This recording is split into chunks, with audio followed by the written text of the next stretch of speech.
Morning, everybody. A cruel and nasty decision. That the reaction of charities to the government's big plan to tackle the rising number of channel crossings that's been revealed today. The Home Secretary, Priti Patel, making arrangements to send asylum seekers trying to reach Britain on small boats to Rwanda for processing. But what cost to the taxpayer, and will it put the people smugglers off? Well, we'll see as the Secretary of State for Wales will be telling us more about it very shortly. First, let's take you through what we know so far. Under the plan, some asylum seekers will travel 4,500 miles to have their applications processed in Rwanda. The Refugee Council estimates that the plans will cost £1.4 billion a year. Around 600 people crossed the Channel to arrive in the UK yesterday alone. And the government says the daily figure could rise to 1,000 in just a few weeks. Sadia Chowdhury has the story for us. It is a drastic move. It is also highly controversial. The Prime Minister says our compassion can be infinite, but our capacity to help people isn't. So today he's set to announce plans to fly asylum seekers to Rwanda. Priti Patel will sign a partnership with the East African state so that those arriving to the UK illegally can be relocated to Rwanda to rebuild their lives there. This government says it has done more than any other to resettle vulnerable people through safe and legal routes. It says the new plans help take back control of our borders and fulfil the outcome of the 2016 referendum.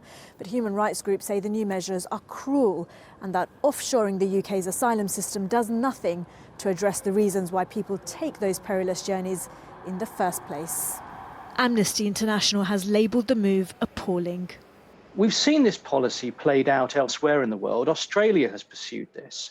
It's a very cruel policy that's done enormous harm to people at huge cost to the Australian taxpayer and been completely ineffective.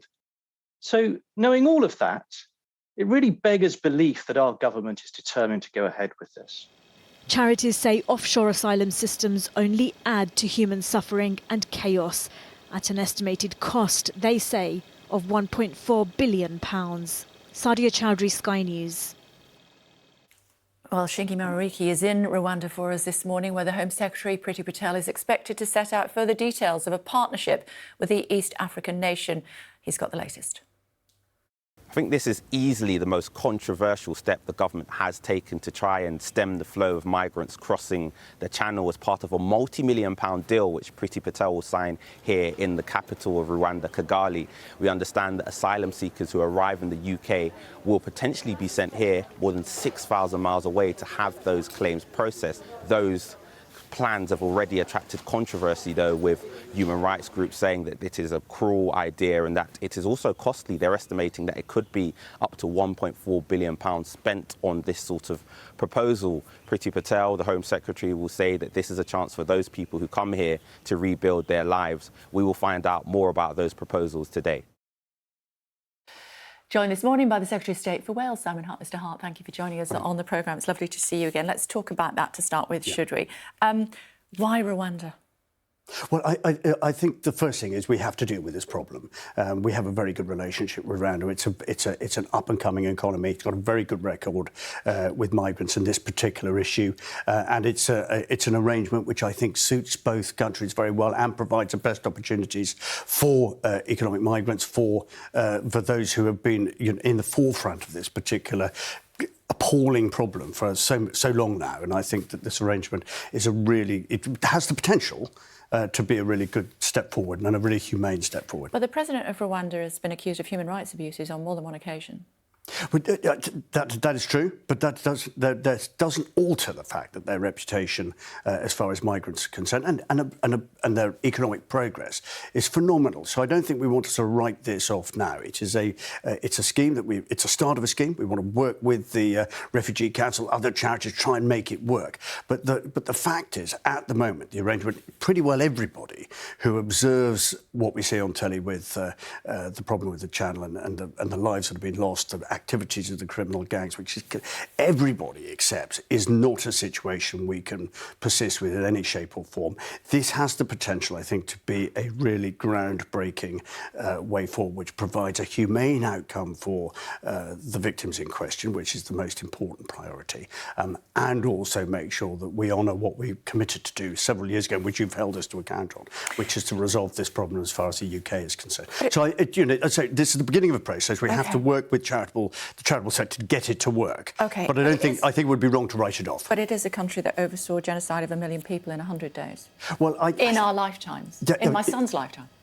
Absolutely, but if we adopt that attitude, then we will never be able to make progress with it. Rwanda is an improving economy with a good human rights record now and a good record as far as migrants are concerned. So it would be a natural fit as far as this is concerned. Denmark are looking at a very similar scheme, so it's not just us looking at Rwanda as a potential partner in this respect. So I think it would be wrong simply to say to use the historical comparison you have as a reason to just abandon ship and just not deal with the problem. We have to deal with this problem. So will those that we send to Rwanda be subject to UK or Rwandan law?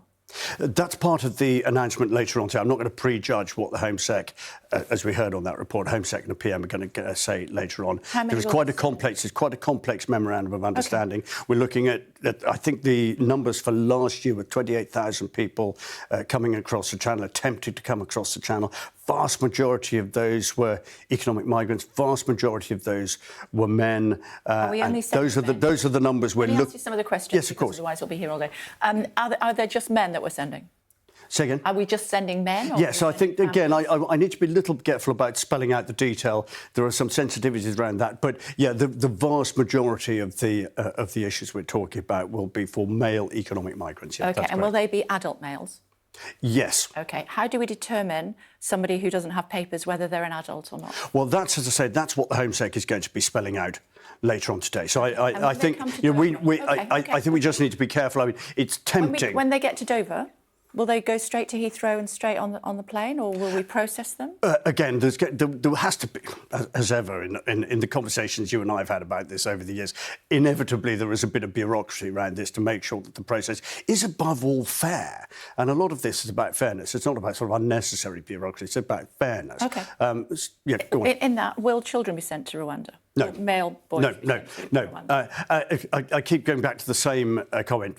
So I need to be a little bit careful about spelling out each and every detail. But the principle is no. So this is about male economic migrants in the main. There is a different set of issues with women and children and refugees and asylum seekers. What will happen to the women? Well, that's going to be much more akin to what we do at the moment, which is looking after and safeguarding their interests in the UK. So that's to a great extent, Priti Patel will expand on it, to a great extent, that's not going to alter massively. But what we are going to see... How much will it cost? Well, at the moment, it costs about 1.5 billion. How much will the Rwanda arm? About £120 million is the estimated cost of this particular arrangement. But again, that's a figure which will alter depending on whether the scheme works or not. Because, of course, part of this is about deterring the criminal gangs as seeing the UK as a destination which they can exploit or exploit the people that they are trafficking. And so, how does it deter the criminal gangs? How does it deter the criminal gangs? Well, because they're not the ones that are being sent to Rwanda, are they? No, but the criminal gangs are exploiting vulnerable people by persuading them to part with vast sums of money on some vague promise that they get them to the UK where all of their dreams will be fulfilled, and that's where the exploitation is happening. And we have to break up. We have to break up. Yeah, okay. We have to break up that business model. Yeah, okay. You made that point. I can understand why you're challenging. Minister, you do give me very lengthy answers.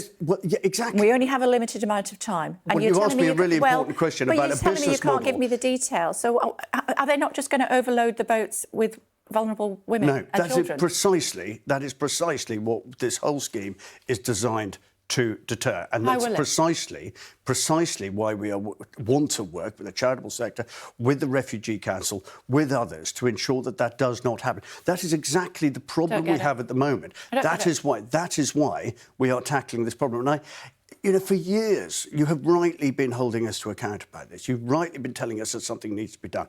This is something. This has taken 9 months of careful negotiation with the Rwandan government. This is going to have the opportunity of breaking up the criminal gangs, disincentivising exploitable people, safeguarding the interests of people who have risked everything to go on this journey. That is what this proposal is. Money is as good from a woman as it is from a man. So well, that's why it's distinguished between male economic migrants. Yeah, but they'll overload the boats with women then, won't they? No.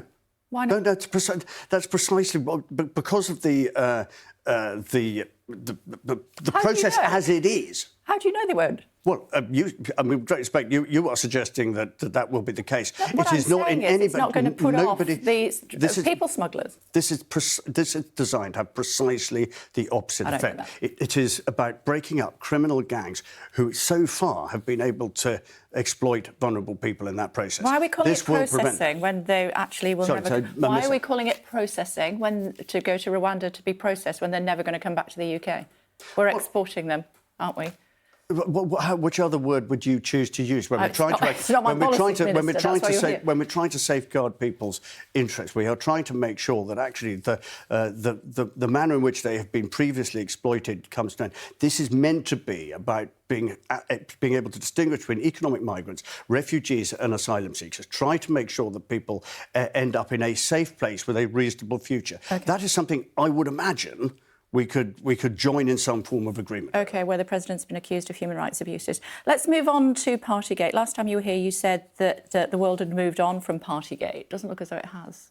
I don't think I put it quite like that. Yeah, you did. That's exactly what you said. Well, I think I said at the time it probably wasn't actually the end of the matter. This is an ongoing live police inquiry with Sue Gray's report still yet to be published. So I think suggesting that the whole thing is over is probably misrepresenting what I said at the time. You said the world has moved on from Partygate. Well, I think what I was describing is the attitude of my own constituents in West Wales, which were very clear about this, which they wanted an apology, they wanted contrition, they wanted some kind of guarantee, if one can provide that sort of guarantee, that this sort of thing wouldn't happen again.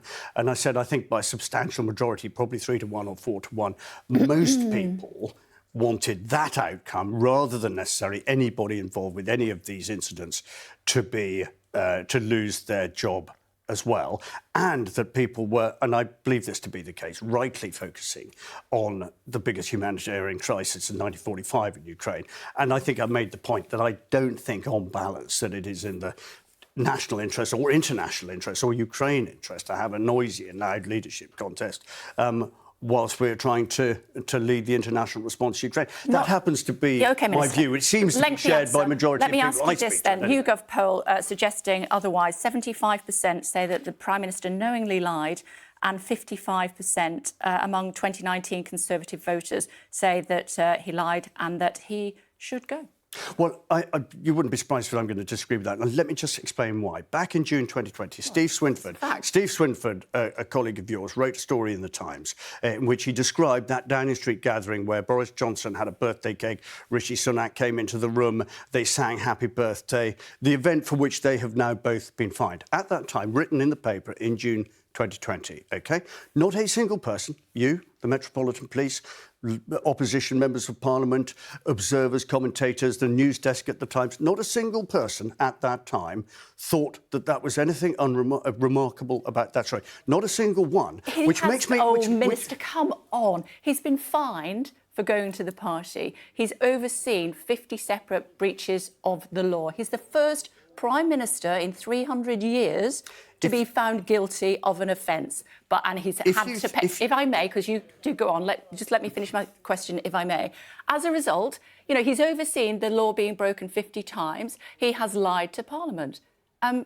Do you think he has morals? Your suggestion that he lied to Parliament, or deliberately lied to Parliament, however you want to frame it. Do you seriously think that Downing Street would have told Steve Swinford, one of the most experienced journalists in the world, do you seriously think they would have told him about an event in the belief in the That's belief that beside that the was point, that they were bending the rules or they were attempting to mislead Parliament. It subsequently turned out. So are you saying he didn't mislead Parliament? It subsequently. Are you saying he didn't mislead Parliament? Because our understanding is that he's going to go back to Parliament next week to say, I'm sorry if I misled you, but I did it by mistake. So. There is. I mean, What's that about? I know it always makes everybody frustrated when and say, there's a difference between misleading and deliberately misleading. We had all of that with Tony Blair in the Iraq War, if you remember, the weapons of mass destruction. He didn't break the law while he was in power. And the suggestion was at the time, that he didn't break the law when he was in power. It's that he had misled Parliament. That was the suggestion, and it was all the argument was all around whether it was a deliberate or whether it was accidental. The Prime Minister broke the law. But the fact, do you think he is an honourable man? But the fact is, do you seriously think? Let me ask the question if I can. Do you seriously? No, that's not how this works. I ask the question. Do you seriously think, though? Does anybody seriously think that Downing Street would have given a story about an event in the cabinet room, which now the PM and the Chancellor have been from it? Do you think that they would have done that if they thought that event or any in the immediate Quite possibly that Quite would have been? Yes, I do. So do you think that they would have actually done that? Yes, I do. And then that qualifies as some kind of deliberate attempt to flank them. And why didn't at the time then? If that was the case, and this story... I don't know where you're going if that was, this I'll tell you where I'm going. Go When that story was published, not a single person put their hand up and said, that is a breach of COVID regulations. Since then, it's become apparent that the Prime Minister has overseen 50 breaches of the law being broken in Downing Street. I don't know where you've got 50 from, but Because 50 notices have already been issued. So 50 times somebody has broken the law in Downing Street. You know more about this than me. It was a statement from the Metropolitan Police. Well, as I say, you know more about this than me. I'm not going to speculate. It's an actual fact. But we can't speculate about it. You tempted me last week, and I probably went too far in the sort of speculation state. But we can't speculate about an inquiry which is incomplete. You would be the first to criticise me if we were trying to second-guess what the outcome is. I'm just asking you about 50 times when the law's been broken that this Prime Minister's overseen it, and you still think he is But I'll tell you what. Can I repeat what I said? Can I repeat what I said last week? Which is, nobody's. I literally, I don't want to excuse or justify, and I mean, I am as sort of appalled by all of this as anybody else. It's not about trying to say that this was all fine or it didn't happen. Actually, we've all had. I mean, I'm a member of the government. I have to take my fair share of the blame on this. We all have to hold our hands up. Yes, it was a misjudgment. Yes, I wish dearly that it could have all been done differently. But the fact is that it wasn't. And the fact is, you asked my opinion. My opinion is people who get a fixed penalty notice should not automatically, just because they're in public life, also expect to be sacked at the same time. That is my view. It's probably on the more liberal end of the scale, but that is my view. OK, one wonders what will happen if he gets more than one. I'm sure you'll come back and talk to us, but we are massively out of time. I'm very tempted. Get me in trouble. Yeah, look forward to seeing you very soon. Thank you, Minister. Yeah. Thanks a lot. Enjoy Easter. Thank you. Thank you. Looking at what the papers are saying this morning, the Telegraph leading with the government's plans to send Channel migrants to Rwanda to have their asylum claims processed. DI says Priti Patel's deal with export Britain's asylum seekers, while the Mail says it's a dramatic blueprint designed to smash the people smuggling gangs in the Channel. The Metro leads with the resignation of the Justice Minister Lord Wolfson over Boris Johnson's refusal to resign after being fined for attending illegal Downing Street parties during lockdown. And The Guardian is also focused on Partygate and says that Mr Johnson could face 3 more fines over events he's alleged to have attended. And the Financial Times says the potential threat from neighbouring Russia has pushed Finland and Sweden closer towards joining NATO. Russia says their flagship in the Black Sea, the Moskva missile cruiser, has suffered serious damage after a fire on board. The Ukrainian governor of the Odessa region said 2 missiles had struck the ship. Russia, though, claims a fire detonated ammunition on board, saying the causes were being established. Elsewhere in the conflict, Russia says it's taken control of Mariupol after more than 1,000 Ukrainian troops surrendered. But Ukrainian officials deny the claim, saying the battle for the city is ongoing. And US President Joe Biden has approved $800 million in new military assistance to Ukraine, including weapons and additional helicopters. While the Russian Defence Ministry says the 500 crew on board the Moskva were saved. Mark Stone is standing by for us in central Ukraine right now. There he is. Hello to you, Mark. What more do we know about what's going on in Mariupol and also with the ship? Good morning, Kay, from Dnipro here in eastern Ukraine. Let me tell you first of all about this announcement by Joe Biden overnight, the US president, announcing $800 million worth of new equipment. This is a very, very significant announcement. From a Ukrainian perspective, it's come very late in the day. But the shopping list of weapons and equipment that the Americans now say delivered to the Ukrainians is quite astonishing. Just looking down it, they are talking about, among other things, 300 drones, 10 anti-artillery radar, 500 Javelin missiles, and then even more significantly, 200 armoured personnel carriers, 100 Humvees, these jeeps that the Americans have used for so many years, and most significantly of all, 17 helicopters as well. Now, all of this is something that the Ukrainian government has been asking for some time. The American president says that this equipment will be tailored for what is expected to happen next, which is the battle for Donbass, this eastern Ukrainian region, where it is expected that amassing Russian troops will soon begin their push on eastern Ukraine. Remember, they've moved out of the region of Kiev and other areas. They've regrouped under a new commander, a man who is a veteran of the wars in Chechnya and Syria as well. They've regrouped. The command structure has changed, and the expectation is they will move in over eastern Ukraine in the coming days. In terms of that ship, the Moskva, it's one of the flagships of the Russian fleet. The Ukrainians have told us, 2 Ukrainian sources have told us, it was hit by 2 Ukrainian missiles in the Black Sea overnight. The Russians have not admitted that, but they say it is on fire, and all 500 troops have been evacuated. I think the focus now will be Mariupol. The Russians say it will fall within hours. The Ukrainians say they are still fighting there, and the number from the mayor of the mayor says that the number to have died in the past 6 weeks, an extraordinary 21,000 people. OK, thank you. Let's look at some of today's other headlines for you.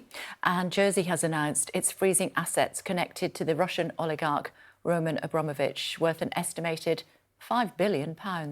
Officials on the island also said police had searched properties believed to be linked to the billionaire, but didn't give any further detail. From today, high-end art and super yachts can no longer be sold to Russia by companies in the UK. The ban on exporting luxury goods is part of a new set of sanctions aimed at hurting the Russian economy as the Kremlin continues its invasion of Ukraine. But there's some scepticism over how impactful the ban will be. If, as I understand it, the ban is just on luxury goods entering Russia, I think it'll be fairly it'll be a fairly useless ban, because they will simply buy the goods for other homes around the world. Taking action ourselves isn't the only thing we need to do. Leadership on the world stage is also about speaking to other countries, persuading other countries to introduce similar measures as well. And that's what the government has to continue to do. Police in New York have arrested and charged a man with a terrorism offence in connection with a shooting on a subway train. 10 people were shot and wounded when a gunman set off smoke grenades before firing 33 shots with a handgun. 62-year-old Frank James was taken into custody after a 30-hour manhunt. Officials say he called the police himself. Staying in the US, the jury in the trial of a British-born member of the ISIS group that came to be known as the Beatles has retired to consider its verdict. El-Shefi El-Sheikh is accused of hostage-taking, resulting in death and other crimes. 4 Americans were killed by the group, and videos of their killings made public. Bodycam footage has been released by police in Michigan showing an officer fatally shooting a black man following a struggle during a traffic stop. Patrick Lawyer, 26, was killed outside a house in Grand Rapids. State police are investigating the incident. David Blevins has this report. Hey, stay in the car! Stay in the car! Stay in the car! It began as a routine traffic stop. Dude, I'm stopping you. Police pulled Patrick Loyoya over because the licence plate didn't match the car. Do you have a license? Do you have a license? For what? I'm stopping you. Do you have a license? What done? He appeared to be retrieving his driving licence before a struggle ensued. Stop! 1915. Got one running. The officer wrestling with him on the ground. Stop! He was lying on the suspect's back, apparently fighting for control of the taser when the fatal shot was fired. Drop taser! Police said he had died when an officer's gun discharged, but his family and friends say he was killed execution style. Patrick Loyoya, a Congolese refugee, was a father of 2 young children, one aged 2, the other just 3 months. His family has hired civil rights attorney Benjamin Crump, who represents the family of George Floyd and other high-profile victims. He wants the officer charged. Police said he'd been placed on paid leave while they conducted a criminal investigation. We felt that on balance, it was more important to be transparent with the community, to provide what information the Grand Rapids Police Department has immediately before that process is finished. No peace! No peace! The release of the police videos has already sparked protests in Grand Rapids, Michigan, demonstrators demanding justice for the victim. For many, his death suggests that the police reform promised in the wake of George Floyd's murder has not materialised. David Blevins, Sky News, Washington. In other news for you on the programme this morning, there's a vacancy coming up at the top of the Metropolitan Police Force, you may have heard. Applications open for Cressida Dick's replacement yesterday, with candidates tasked with making the force more professional. If you can offer inspirational and empowering leadership, the position offers a £293,000 salary. I'll say that again, £293,000. Wow, no wonder my eyes watering this morning. Now, there's concern China's manufacturing delays due to their COVID lockdown in Shanghai and Jilin will have a ripple effect on the cost of living in the UK. Many of China's largest manufacturing hubs have been forced to close following a COVID outbreak in their 2 major cities. Tom's been on this story for us throughout, live from Beijing. He's with us again now. Hi, Tom, what's the latest? Good morning. Morning, Kay. I mean, the latest here is that COVID infections are still rising, a new record of 29,000 cases. And that might not sound like very much. It's certainly less than there is in the UK at the moment. The problem in terms of the global supply chain is China's response to that. Shanghai, 25 million people under lockdown, and there are various restrictions across the country.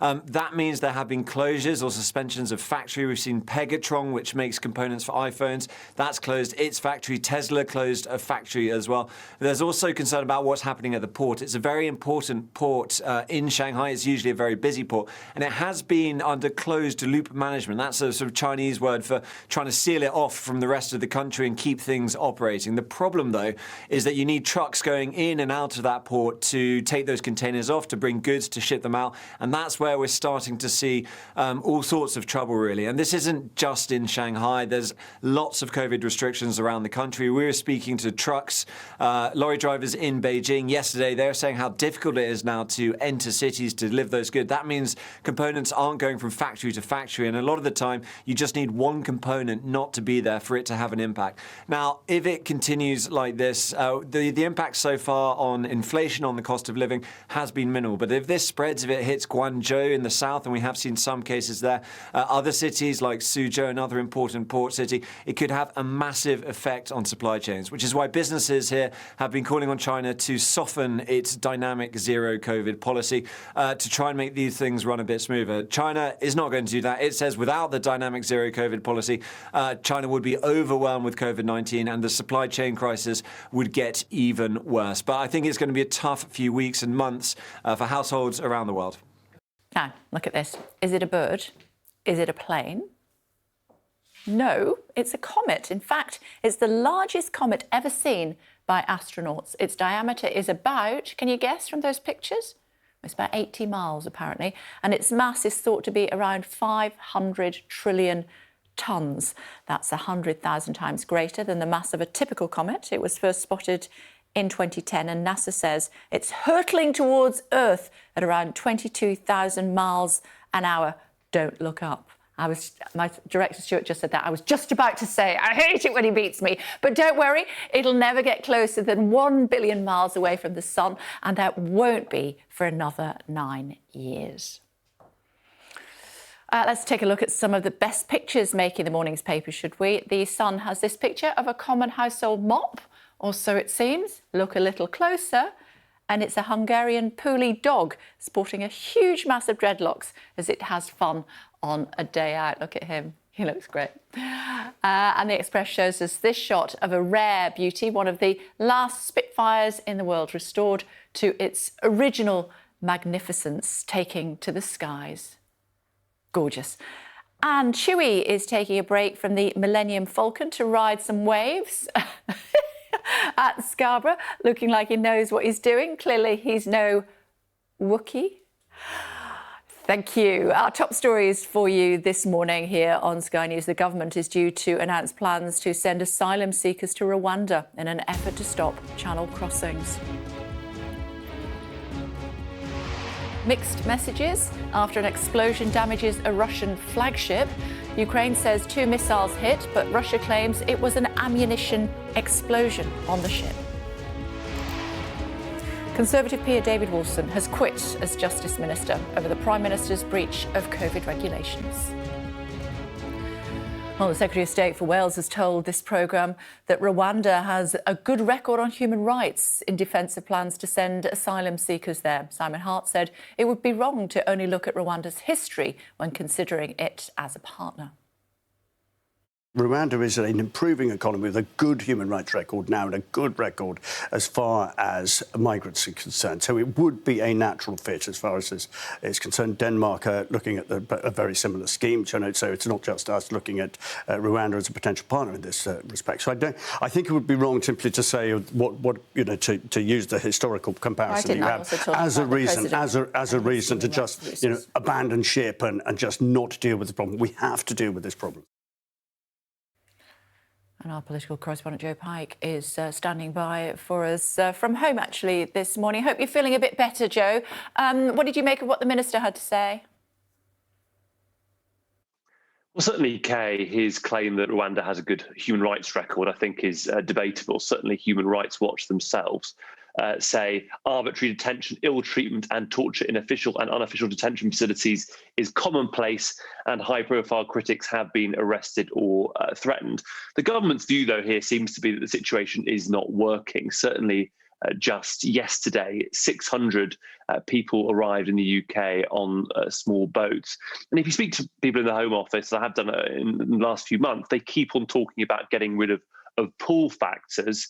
This will partly, they believe, get rid of those pull factors and also provide a deterrent to the gangs, the criminal gangs that profit from all of this. Yes, there has already been a backlash from human rights groups who say it is cruel or despicable, opposition parties like the SNP saying this is evil and chilling. I think that's really what the government would have expected. And what they believe is that a lot of their voters and supporters, especially those who voted for Brexit, do think the immigration system in this country needs to be changed, it needs to be developed, it needs to be fixed. And part of that is doing this and taking some people to Rwanda, men, of course, only.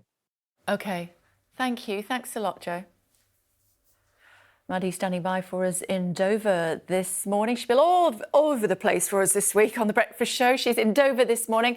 Hello to you, Maddie. So we're going to be hearing more about what's going to happen to male migrants who come across the Channel seeking asylum in the UK. There were an awful lot yesterday, weren't there?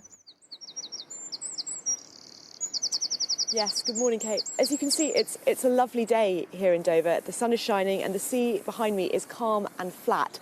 And that normally means you get more people trying to cross the Channel because those conditions, which can be so dangerous and inhospitable, they're a bit easier to make the crossing. We think that Boris Johnson will confirm later today that 600 people managed to cross the Channel yesterday.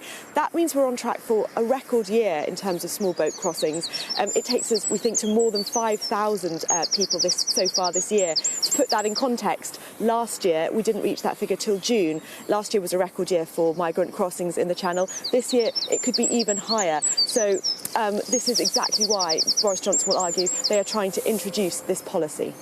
I don't know what's going on with that bird. We can hear a bird chirping very loudly while you're talking to us, Maddie. You're obviously in a very lovely part of the world today. Sounds great. I don't know what he's talking about. Yes, it is. It's idyllic here in Dover. Yeah, it certainly looks it. Thanks, and sounds it. Thanks very much indeed, Maddie. Thank you. It sounded like something from Central Casting, didn't it? Now let's go back to those government plans to fly asylum seekers to Rwanda in an attempt to stop channel crossings. Joined by Amnesty International UK's Refugee and Migrant Rights Director, Steve Valdez-Simons. Hello to you, Steve. Thanks for joining us on the programme this morning. What do you make of this idea? Oh, it's truly shocking.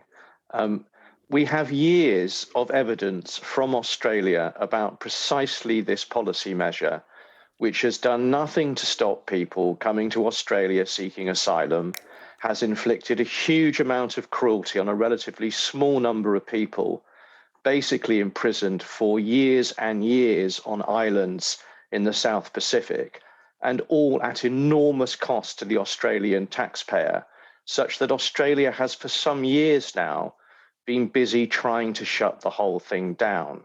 Why on earth this government thinks that we need to adopt some measure like this is beyond belief. What's the alternative? Well, the alternative, frankly, is recognising that this country still receives very few people seeking asylum compared to even its close European neighbours, let alone poorer countries elsewhere around the world. And if we were to put our efforts into making our asylum system function as it's supposed to in determining people's claims, the people who arrive here, then we could deal with this a lot more effectively, efficiently, and indeed humanely, which would be to the benefit of all concerned. And as for the issue of people crossing the boats in the Channel, why on earth do we not identify people in northern France, particularly those with connections here, and provide them a safe journey here, rather than keep allowing smugglers to profit from our miserable policies that compel people to make these journeys because they have nothing else on offer for them? Because I suppose the response from the government would be people smugglers who make a fortune out of taking people across the Channel in unseaworthy vessels, many of them, it has to be said. So they don't know who these people are. They don't make themselves known in France before they make the crossing. Well, it's undoubtedly true that it's very difficult to tackle the smuggling business. But one thing that every expert of any description will tell you, and has been telling the government and others for years, is that if you want to make any serious inroad into this, you have to take away their business. And you don't take away their business by making things more miserable and difficult. That just empowers them. That's why they make this money in the first place, because there aren't routes for these people, safe ones. So why on earth keep on with the same sorts of policies of simply trying to deter, prevent and punish people who are just driven further and further into the hands of people who exploit them? OK, I'm afraid we must leave it there, but it's very good of you to take the time to join us this morning. Thank you. Thank you. Let's talk about the NHS as it prepares to publish an update on the backlog in care. New figures show some people have been waiting years for treatment. The PA News Agency asked NHS England Trusts how many patients had been waiting for 3 and 4 years in January. From the 69 that replied, more than 91 patients had been waiting for at least 3 years, with at least 8 waiting for more than 4. 20 of the longest waiters required trauma and orthopaedic surgery. These include those who need hip and knee replacements. Joined now by the Chief Executive of the NHS Confederation, Matthew Taylor. Hello to you, Mr. Taylor. Thank you for joining us. People in pain and needing the services of the NHS, having to wait years. When's it going to get better? Well, there's nothing that we would like to do more in the NHS than to make inroads into this backlog. And indeed, what you've seen in recent months is very high activity levels in the NHS. The problem is that we have still got COVID, and that makes a significant impact on what we can do in the health service. So we have 16,000 people with COVID in hospitals in England.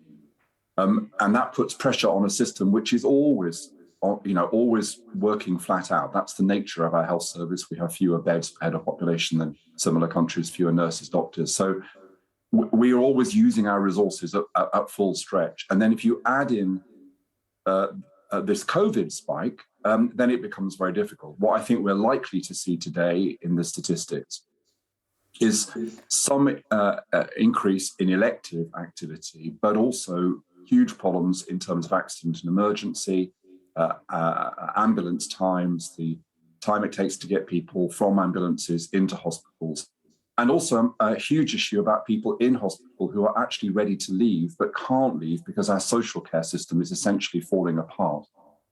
So, we really want to reduce those numbers of people waiting.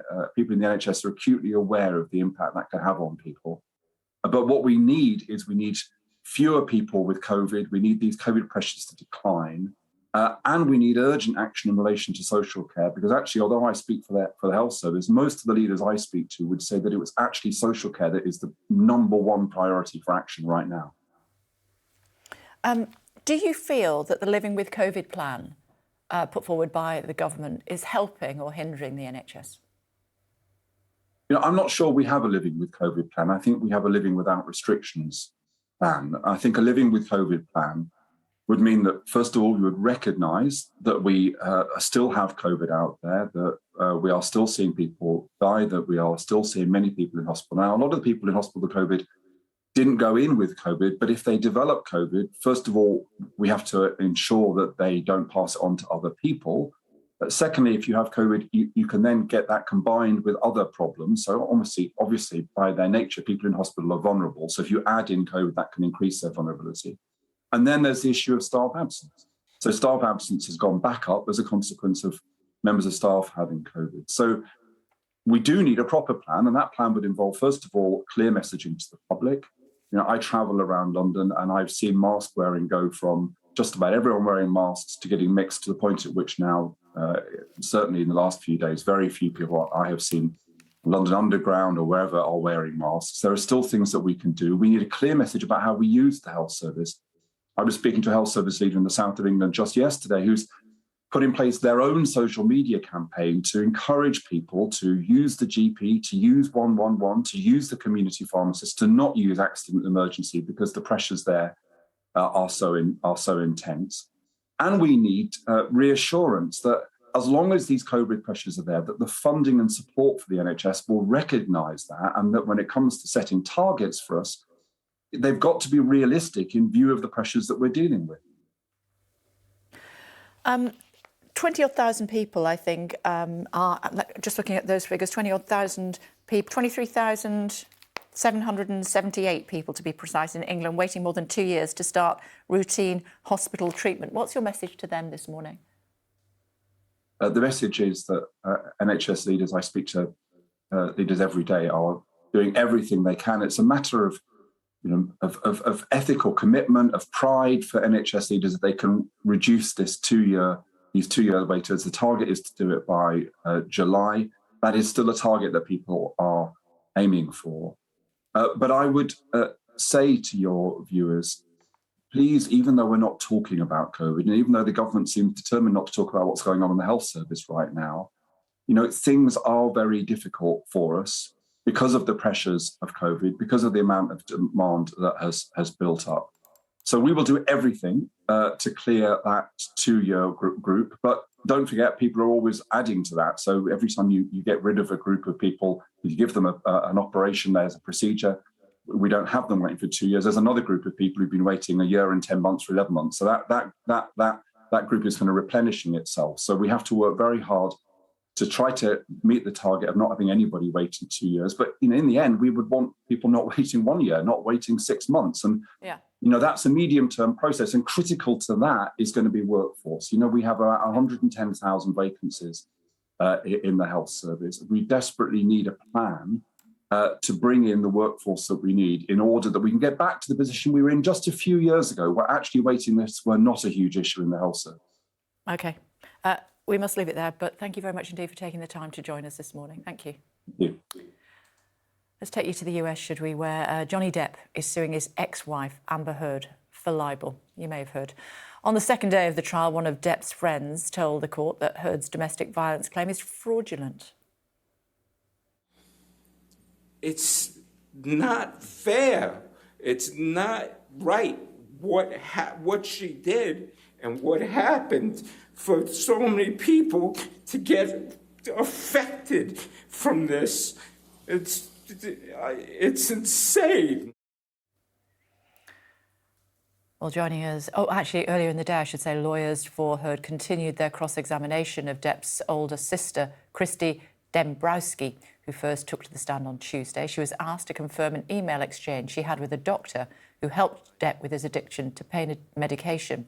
She said she was concerned about Depp's use of one medication, but didn't believe he had a problem with drugs or alcohol overall. Scotty Nell Hughes, a friend of the programme, is with us now. Hi, Scotty. So this is the sequel to what we saw in a court in London. Give us the context. Oh, absolutely. Good morning, Kate. You know, in a trial that's actually more than just about two celebrities going through a bitter divorce and all of the proceedings, this has actually turned out to be a trial about whether a man can be treated fairly, not only in the court of public opinion, but in an American court of law. Now, as you said at the end of day two, in this defamation trial in Fairfax, Virginia, between Johnny Depp and his former wife, Amber Heard, the jury did hear from the older sister who testified about the physical and emotional abuse that their mother had given them and Johnny's commitment to never causing that to someone else. Now, Johnny Depp's lawyers also said in the 4 to 5 decades of relationships that Mr. Depp had, he had never, ever been accused before of ever hurting someone. And yet, in comparison to the 2009 arrest of Heard for domestic violence against, at that time, her ex-wife, Heard's lawyers also countered by pointing out the majority of the 14 times that Heard states she was a victim of abuse by Depp was when he was high or when he was drunk, two habits that were confirmed in text and emails between Depp and his sister. Now, okay, the real emotion of the day actually came, as you point out, from Depp, from his friend, close friend of over 42 years, where he said Heard had created a malicious lie, which hurt many. He said that even though he looked at for marks of abuse, he never saw them on the actress, but he did confirm there was a very violent text that Depp had sent him saying he hoped the actress's rotting corpse was decomposing in the bleeping trunk of a Honda Civic. Now, Kay, the big part in this, what happens next, is several celebrities are possibly rumored to be pulled into this as future witnesses, including Elon Musk, which was the first relationship that Amber Heard had following filing for divorce, and other celebrities who might be called to testify on the relationship. This case, however, is different from the case that you saw over in the UK that was against The Sun, mainly because it was against a publication and it was thrown out. But in this case, the judge in Fairfax, Virginia, said that the trial can proceed, and it's expected to last around 6 weeks. OK, Scotty Nell Hughes, thank you. As far as Rwanda is concerned, what do you know about that East African country? I've travelled there previously, and it was a place of genocide in the 1990s. Human rights abuses and claims against the president linger on. Nevertheless, the decision by the Home Secretary and thus the Prime Minister is to send those migrants that are crossing the channel to Rwanda to be processed. We believe that is just going to be men at this stage. But we put it to the Wales Secretary this morning how appropriate it is to send somebody who is trying to seek refuge in the UK to a country with human rights abuses. Rwanda is an improving economy with a good human rights record now and a good record as far as migrants are concerned. So it would be a natural fit as far as this is concerned. Denmark are looking at a very similar scheme, so it's not just us looking at Rwanda as a potential partner in this respect. So I think it would be wrong simply to say to use the historical comparison you have as a reason to just abandon ship and just not deal with the problem. We have to deal with this problem.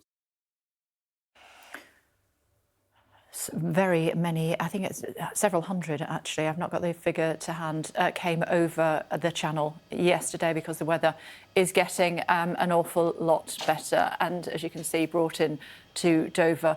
We'll be there to bring you the very latest in just a couple of minutes' time here on the programme. Just want to grab my phone and update you a little bit further as far as Human Rights Watch is concerned. They've given us more information within the last few moments. So let me see if I can access that for you. And they are saying, in response to that interview that we did, the proposal shows the stark difference between the rhetoric and reality of a British government that is abandoning its responsibility to people fleeing conflict and persecution. The UK government has a legal and moral duty to provide sanctuary. We know from Australia that offshore processing simply doesn't work. This proposal is inhumane, unethical and cruel. If it designed solely as a deterrent and to signal to refugees that they are no longer welcome. So what did the Wales Secretary have to say? We'll have more on that coming up in the next hour of the programme. Also coming up, we are going to be talking to Labour. What do they think about what should happen next as far as refugees, migrants coming to the UK are concerned? And also Partygate, we put that to the Wales Minister again this morning to ask him. He said last time he was on the show, the world had moved on from Partygate. Got that one wrong, didn't he? What does Labour think about that as well? And a little bit later on, we're going to be talking to a young lad who is climbing a very big mountain to raise money for somebody who was injured in the Manchester Arena attack. All of that to come throughout the course of the next 2 hours here on the programme. If you've only just joined us, where have you been? I'll see you at the top of the hour.